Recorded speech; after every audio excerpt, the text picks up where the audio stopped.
आइए सुनिए, देखिए, समझिए सनातन सत्य। जैसी दृष्टि वैसी सृष्टि, दृष्टि विज्ञान।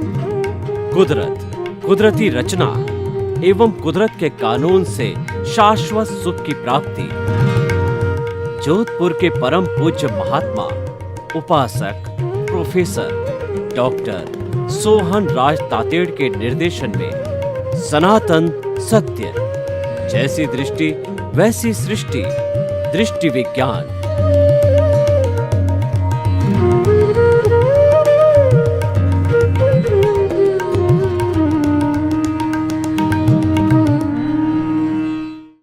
आज का हमारा सुंदर विषय दृश्य अदृश्य की वेद रेखा। दृश्य जो खुली आंखों से दिखाई देता है। मैं इस कैमरे को देख रहा हूं, ये दृश्य है। खुली आंख से जितने भी भवन है, बाहर की वस्तुएं दिखाई देती है, ये सारा दृश्य है। हम किसी हिल स्टेशन पर चले जाते हैं तो वहां पर चारों तरफ हरियाली होती है और फूल खिल रहे हैं, झरने कल कल बह रहे हैं और नदी जो दो तटों के बीच के अंदर बह रही है और गुलाबी रंग के फूल खिल रहे हैं, पक्षी चहचहा रहे हैं और पक्षी इधर से और पशु जो इधर से उधर भाग रहे हैं। इस छटा को हम देखते हैं तो ये प्रकृति दर्शन है। दर्शन का मतलब देखना। अगर हम प्रकृति के दर्शन करते हैं तो वह ईश्वर के दर्शन कहलाते हैं, क्योंकि प्रकृति ही ईश्वर है, ईश्वर ही प्रकृति है। प्रकृति माँ है, प्रकृति कुदरत है, प्रकृति ब्रह्मांड है और प्रकृति ही में जीवन है। प्रकृति के बाहर जीवन नहीं है, क्योंकि वहां पर छह द्रव्य नहीं है। जीव, अजीव, मोशन, रेस्ट, टाइम और स्काई, ये छह द्रव्य होते हैं। वहीं प्रकृति के दर्शन कहिए, वहीं जीवन कहिए, दूसरी जगह जीवन नहीं है। लोग चंद्रमा पर गए हैं, वो ये संभावना कर रहे हैं कि वहां पे जीवन हो सकता है, क्योंकि वहां थोड़ी बहुत प्राण वायु मिल रही है, इसी से मंगल ग्रह में है। लेकिन अभी पृथ्वी के अलावा किसी भी ग्रह के ऊपर जीवन होने की संभावना नहीं बताई गई। कुदरत नहीं है वहां पर और ये छह द्रव्य नहीं है, इसीलिए जीवन नहीं। हम बड़े सौभाग्यशाली हैं कि हमको जो है इस पृथ्वी पर बार बार जन्म लेने का अवसर मिलता है। बार बार हम जन्म क्यों लेते हैं? हमारे कर्मों के भुगतान के लिए लेते हैं और जो भुगतान हो रहा है वो दृश्य है, लेकिन उसका सृजन करने वाला, जो परीक्षा देने वाला, रिजल्ट तो दिखाई दे रहा है, लेकिन परीक्षा में बैठने वाला दिखाई नहीं दे रहा है, क्योंकि वह अदृश्य है।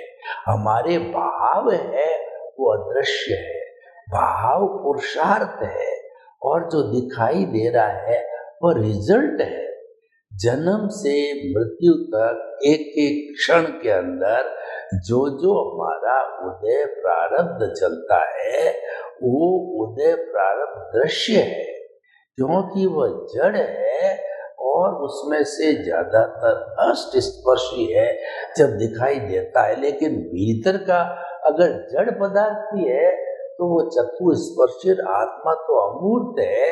इसलिए अमूर्त का अर्थ होता है कि वो दिखाई नहीं देती है, वो तो अनुभव की जाती है। इसीलिए आत्मा अनुभव जन्य है। आत्मा को हाथ पे दिखाया नहीं दे जा सकता है।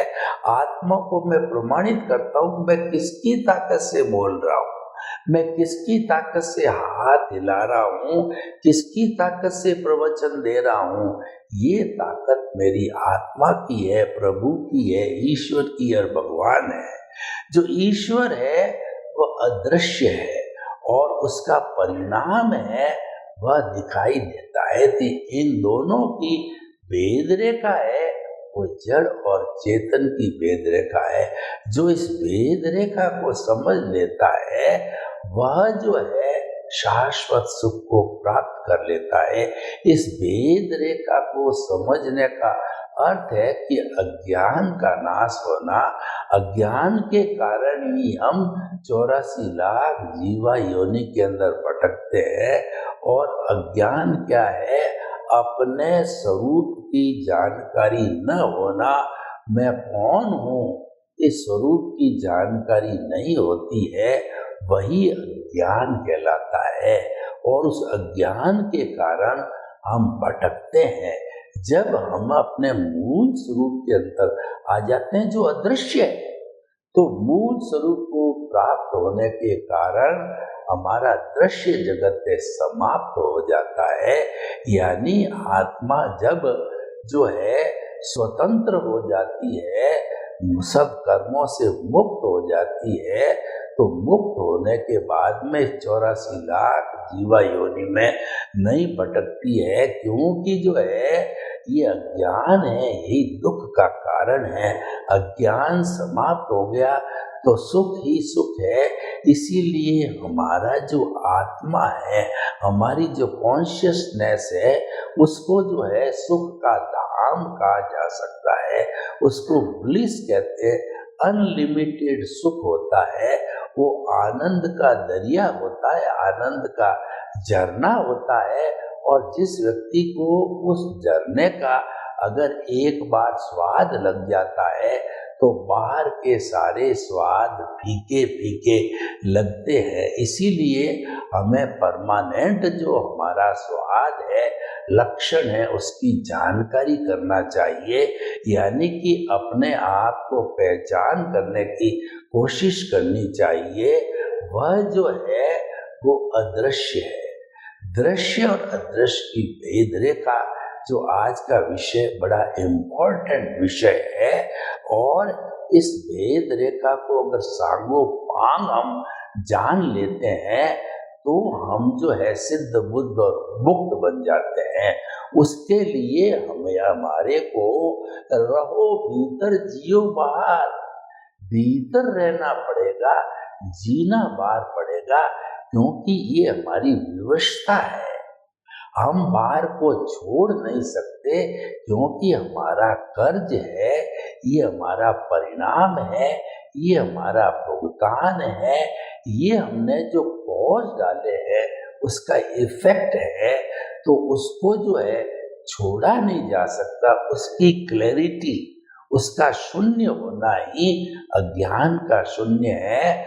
और हमारी प्रतिष्ठित आत्मा है, उसका भी जो है जब अज्ञान समाप्त हो जाता है तो प्रतिष्ठित आत्मा का रोल समाप्त हो जाता है। क्योंकि प्रतिष्ठित आत्मा पैदा हुई है अज्ञान के साथ ही पैदा हुई है। हालांकि वो सारा पुरुषार्थ करने वाली है, वो अज्ञा का भी पुरुषार्थ करती है, प्रज्ञा का भी पुरुषार्थ करती है। यानी कि जब हमारा जो चेतना है ये संसार के साथ जुड़ती है तो वो रिलेटिव सत्य हो जाता है। और जब जड़ के साथ जुड़ती है, दृश्य के साथ जुड़ती है, तो वह जो है रिलेटिव ट्रुथ हो जाता है। वो अदृश्य के साथ में जुड़ती है तो रियल ट्रुथ हो जाता है। और रियल ट्रुथ है वो सनातन सत्य पर आधारित होता है। कुदरत की रचना, कुदरत के कानून के ऊपर आधारित होता है। और वह जो है धीरे धीरे कुदरती रचना हम देखते देखते सम्यक तत्व को जो है वो हम पावरफुल बनाते बनाते हमारी आत्मा का गुण सम्यक ज्ञान सम्यक दर्शन है उसको पुष्ट करते करते और मोहनीय कर्म का तो हमने प्रारंभ से इसको डाइल्यूट कर दिया। यानी कि नो ऑनरशिप नो डूअरशिप, ये सारा जो विषय है, ये दृश्य अदृश्य की जो भेद रेखा जो है वो ऑनरशिप डूअरशिप जो है वो समाप्त किए बिना भेद रेखा नहीं जानी जा सकती है। उसकी बेसिक कॉन्सेप्ट ये है कि हमें जो है अकर्ता बनना पड़ेगा, कर्ता भाव को समाप्त करना पड़ेगा। जब तक व्यक्ति के अंदर कर्ता भाव है, मैं मेरा है, मैंने किया, यह मेरा है, इस घर का मालिक मैं हूँ और मेरे परिवार का मालिक हूँ, परिवार का संचालन मैं करता हूँ, तब तक जो है ये मैं मेरा खड़ा है, तब तक हमारा दृश्य जगत खड़ा रहेगा। अदृश्य को संपूर्ण रूप से पाना बहुत कठिन है। और जो लोग सन्यासी होते हैं वो अदृश्य को देखना चाहते हैं और गृहस्थी होते हैं वो दृश्य में रहते हैं। ये बेसिक डिफरेंस है। सामान्य व्यक्ति जो है वो दृश्य के जगत में गोते लगाता है कि मैंने किया, मेरे बैल ने किया, हुआ डहे तो डहे, जिसको बहिरात्मा कहते हैं। नॉर्मल व्यक्ति खाया पिया, घर परिवार, धन संपत्ति, ऐश आराम, उसी में ही रहता है। लेकिन जिसके पुण्योदय होता है, भाग्योदय होता है और इसको इसकी भेद रेखा का पता चल जाता है, तो भेद रेखा का पता चलने पर जो है वह जो है अदृश्य की जागृति के अंदर लग जाता है। अदृश्य की जो जागृति है वो वास्तव में सच्चा पुरुषार्थ है, वो हमें छोड़ना नहीं चाहिए। हम आपका जो ये अध्यात्म विज्ञान जो देते हैं उसमें दृष्टि परिवर्तन करते हैं। जैसी दृष्टि वैसी सृष्टि। हम सृष्टि को टच नहीं करते, सृष्टि को नहीं बदलते। यानी कि आपका धर्म परिवर्तन करना, आपके काम को बंद कराना, आपको सन्यासी बना देना या आपको कोई क्रियाकांड से जोड़ना, वो हमारा विषय नहीं है। हमारा विषय है दृष्टि जो कि जड़ की तरफ जा रही है उसको चेतन की तरफ ले जाओ। जड़ के पाले में नहीं रह करके चेतन के पाले में जाइए। आपको हम पाला बदलाते हैं तो वो आपको जड़ और चेतन की भेद रेखा बताते हैं।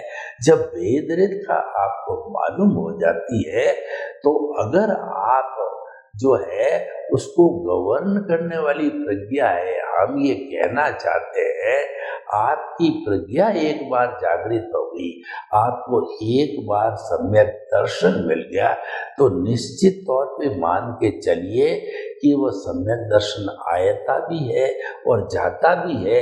यानी कि कभी ये जीव जो है हमारा जो दृश्य जगत का जो है उदय और प्रारब्ध चलता है उसके साथ जुड़ भी जाता है, लेकिन जो प्रज्ञा जागृत है वो आपको वापस स्मरण कराएंगे और आपको केंद्र में जहाँ प्रभु विराजमान है उसकी तरफ लाएगी। वो आपको हमेशा ये बताती रहेगी कि प्रभु की भक्ति में रहो, प्रभु के पाले में रहो, प्रभु का चिंतन करो, प्रभु को कभी भूलो मत, तो प्रभु को स्मरण करते रहो।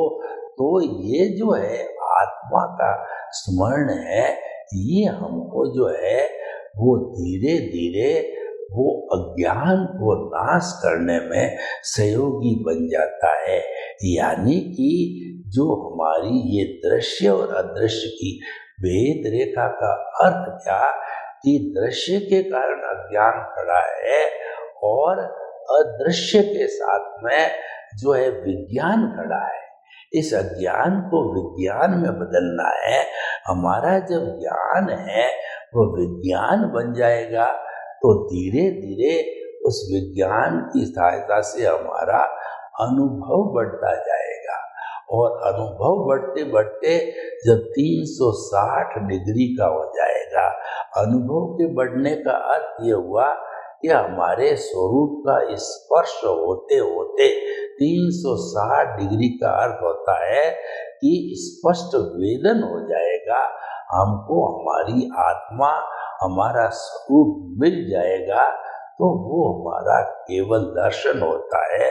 और जिस जन्म में वो केवल दर्शन हो जाता है वो पुरुषार्थ की चरम सीमा है।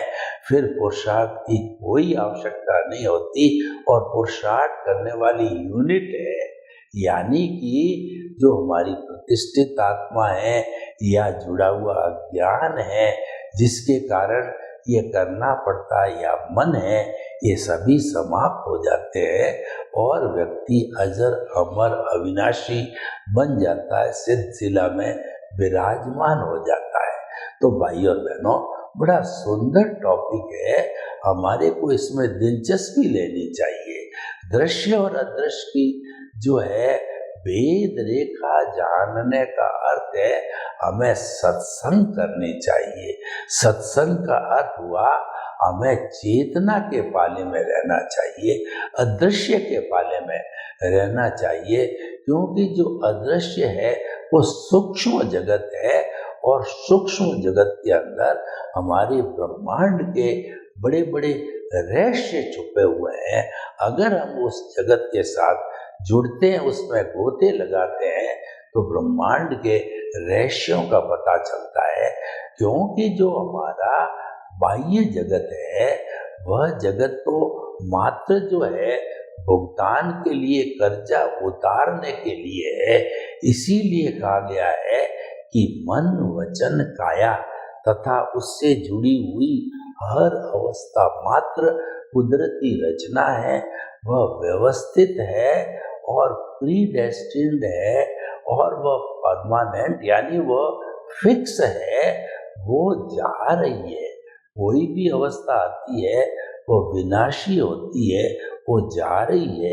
दुख जा रहा है, सुख जा रहा है, कष्ट जा रहा है, आयु जा रही है, कर्म कट रहे हैं, ये जाने के लिए आए हैं, आने के लिए नहीं आए हैं। यानी कि ये जो भुगतान है वह हो रहा है, कर नहीं रहा हूं। करने का अर्थ है अदृश्य को जानना, हो रहा अर्थ है यानी दृश्य को जानना। जब इस तरीके से हमारी दृष्टि है वह साफ हो जाएगी, समझ साफ हो जाएगी, दृष्टि विज्ञान हो जाएगा, तो जो है हमें तुरंत ही शाश्वत सुख की नींव लग जाती है और आने वाले वर्षों में शाश्वत सुख भी प्राप्त कर सकते हैं। तो भाइयों बहनों, ये भेद रेखा जानने का जो है कार्य कौन करता है, जो कि इस शरीर को लेबोरेटरी बनाता है। देखिए, जो बाहरी जगत है यानी कि जो दृश्य जगत है, उसके सत्यों को जानने के लिए जो हमारे साइंटिस्ट है वो भौतिक लेबोरेटरी के अंदर प्रयोग करते हैं, उनका उद्देश्य भी सत्य का जानना, और जो अदृश्य को जानना चाहते हैं वो साधक लोग होते हैं, उनका भी उद्देश्य है अदृश्य को जानना। दोनों का उद्देश्य सत्य को जानना है, लेकिन एक मूर्त पे काम करते हैं, एक अमूर्त पे काम करते हैं। मूर्त दिखाई देता और अभी तक उन्होंने मूर्त पे लेबोरेटरी में वैज्ञानिकों ने काम करके 116 जो है तत्वों को ढूंढ निकाला है, जैसे कि गोल्ड है, सिल्वर है, अभ्रक है, गोल्डन है, टिटानियम है, प्लेटिनम है, इत्यादि इत्यादि। और आपका जो है वो कहना चाहिए पोटाशियम है, नाइट्रेट है, इत्यादि इत्यादि चीज़ों को ढूंढ निकाला है और उनका प्रयोग जारी है। वो ढूंढ निकालेंगे, सारे विज्ञान के इतने आविष्कार हुए हैं वो दृश्य को जानने से हुए हैं। और हमारे जो ऋषि मुनि हैं जिन्होंने की जो है वो कहना चाहिए कुटिया में बैठ करके, तपोवन में बैठ करके, मेडिटेशन करके, भीतरी जगत में गोते लगा करके हम ब्रह्मास्मि, मैं ब्रह्म हूँ, इसकी जागृति करके, इसको पहचान करके जो पाया है वह सनातन सत्य है। उसको अध्यात्म कहते हैं, उसको मुक्ति का मार्ग कहते हैं। वह कुदरत के कानून के ऊपर आधारित होता है और उसका हमारा उद्देश्य है आपको शाश्वत सुख की नींव लगाना, यानी कि आपकी रॉन्ग बिलीफ समाप्त करके करके आपको राइट बिलीफ के अंदर आना, जो हमारा जो जड़ तत्व है, जो हमारा दृश्य है, उसके साथ जो है वो जुड़े रहना, वो रॉन्ग बिलीफ है। और हमारा अदृश्य है, जो चेतन तत्व है, उसके साथ में जुड़ना है, वो हमारी राइट बिलीफ होती है। तो दोनों का हम जो डिमार्केशन करके, दोनों की भेद रेखा को करके हम सत्य को प्राप्त कर सकते हैं। और सत्य को प्राप्त करना ही एक साधक का उद्देश्य होता है। और उन दोनों की भेद रेखा को प्राप्त कर लिया जाता है तो वह सिद्ध बुद्ध और मुक्त बनने में भी सहायक होता है। तो भाइयों और बहनों, हम आपको ये बताना चाहते हैं कि अगर आप इस ब्रह्मांड के रहस्यों को जानना चाहते हैं तो दृश्य और अदृश्य की भेद रेखा खींचिए। दोनों के अंदर कोई डिफरेंस नहीं है, दोनों साथ साथ रहते हैं। मैं आपको एक उदाहरण दूं कि राजा जनक, मिथिला के नरेश, जो कि सीता के पिताजी, वो विदेश को विदेह थे। विदेह को जो है वो वेदांत की भाषा में कहते हैं कि देह में रहते हुए भी देह से अलग, यानी कि वो भेद विज्ञान करते थे। भेद विज्ञान क्या था कि जड़ और चेतन का भेद विज्ञान, कि जड़ अलग है, चेतन अलग है। मैं जो है वो जड़ नहीं हूँ, मैं तो चेतन हूँ। ये शरीर मेरा नहीं है, ये नाशवान है और गलन मिलन धर्मा है। और जो मेरा चेतन तत्व आत्मा है वो अजर अमर अविनाशी है। वो भूत में था, वर्तमान में है और भविष्य में हमें रहेगा। और वह शाश्वत सुख की खान है, धाम है। तो मुझे उसको पाना है। मैं आपको बताना चाहता हूँ कि हम इतना प्रवचन कर रहे हैं जो है दृश्य अदृश्य पर। दृश्य जो जड़ है उसको पाना क्यों नहीं चाहते? क्योंकि वह टेम्परेरी है। और चेतन को पाना इसलिए चाहते हैं कि वो परमानेंट है।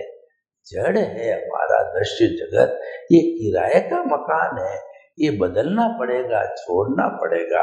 लेकिन जो चेतन तत्व है वो हमारे घर का मकान है, हमारा स्वभाव है, वो हमारे से कभी भी अलग नहीं हो सकता है। गुण है, वो गुणी से कभी भी अलग नहीं हो सकता। जैसे ज्ञान दर्शन आत्मा का गुण है, तो हम कितना ही प्रयास कर ले, ज्ञान दर्शन को आत्मा से अलग नहीं कर सकते।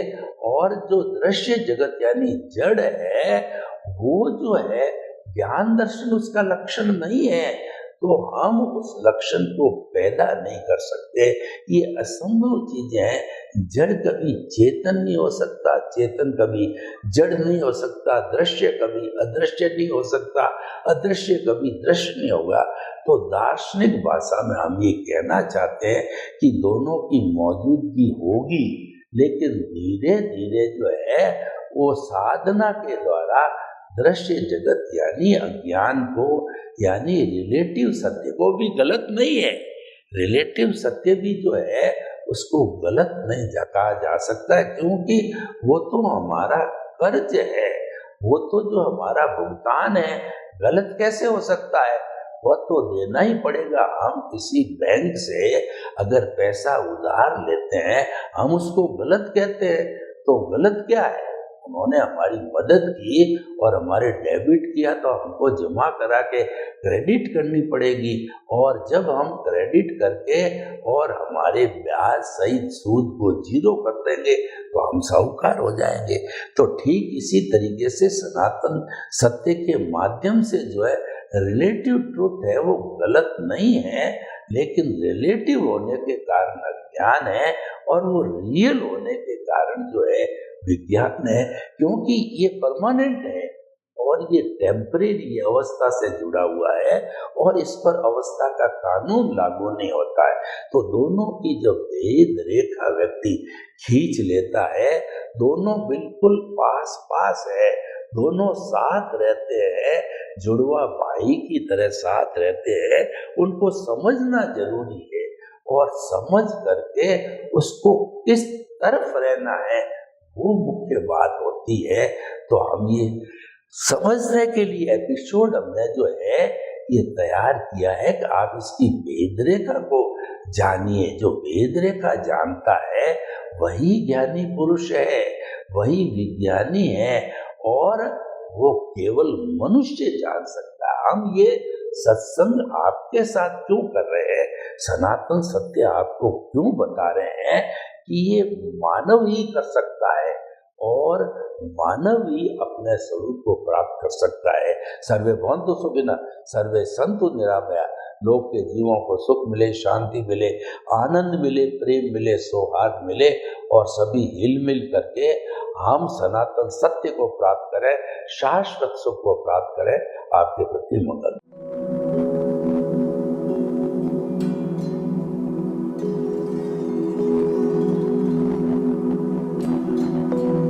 एक ऐसा अंतर्राष्ट्रीय ख्याति प्राप्त मानव जो गुरु प्रेरणा से पिछले 20 वर्षों से वानप्रस्थ जीवन जीते हुए 24 घंटे मानवता की सेवा में संलग्न है। एक ऐसा मानव जो अभी राष्ट्रीय, अंतर्राष्ट्रीय टीवी चैनलों पर 7,500 एपिसोड के माध्यम से सनातन सत्य, आत्मविज्ञान एवं पुनरुत्थान व्यवहार एवं निश्चय जगत के जीवनोपयोगी विषयों पर हृदय स्पर्शी प्रवचन कर चुका है। उस मानव का नाम है महात्मा उपासक प्रोफेसर डॉक्टर सोहन राज तातेड़। प्रोफेसर तातेड़ द्वारा योग, दर्शन, शिक्षा विषयों पर रचित पीएचडी स्तर के 250 शोध ग्रंथ भारत के 100 प्रतिष्ठित विश्वविद्यालयों में शोधार्थी पढ़ रहे हैं तथा वे सभी शोध ग्रंथ वहां की सेंट्रल लाइब्रेरियों में उपलब्ध हैं। महात्मा सोहन राज ने अभी तक हजारों स्कूलों, कॉलेजों, विश्वविद्यालयों एवं संस्थाओं में सेमिनार, वर्कशॉप, कैंप लगाकर लाखों विद्यार्थियों को योग, दर्शन, शिक्षा का प्रशिक्षण देकर उन्हें सुसंस्कारित किया। डॉक्टर तातेड़ ने भारतीय संस्कृति उत्थान के 4000 से अधिक समसामयिक विषयों पर आर्टिकल लिखकर ऑनलाइन जर्नल, पत्रिकाओं, वेबसाइट्स पर प्रकाशित किया, जिसका उपयोग लाखों पाठक कर रहे हैं। उपासक तातेड़ के 5000 से अधिक आज का सुविचार, आज का शुभ संदेश, आज का मंगल भावना योग आदि चिंतन websites, Twitter, blogger, Facebook, YouTube माध्यमों से लाखों लोग अपना जीवन निर्माण कर रहे हैं। मानवता के मसीहा ऐसे महामानव महात्मा सोहन राज तातेड़ के प्रोफाइल को अभी तक विश्व के 20 लाख दर्शक यूट्यूब पर, 12 लाख गूगल पर एवं लाखों दर्शक फेसबुक, ब्लॉगर, ट्विटर और इंस्टाग्राम पर देख चुके हैं।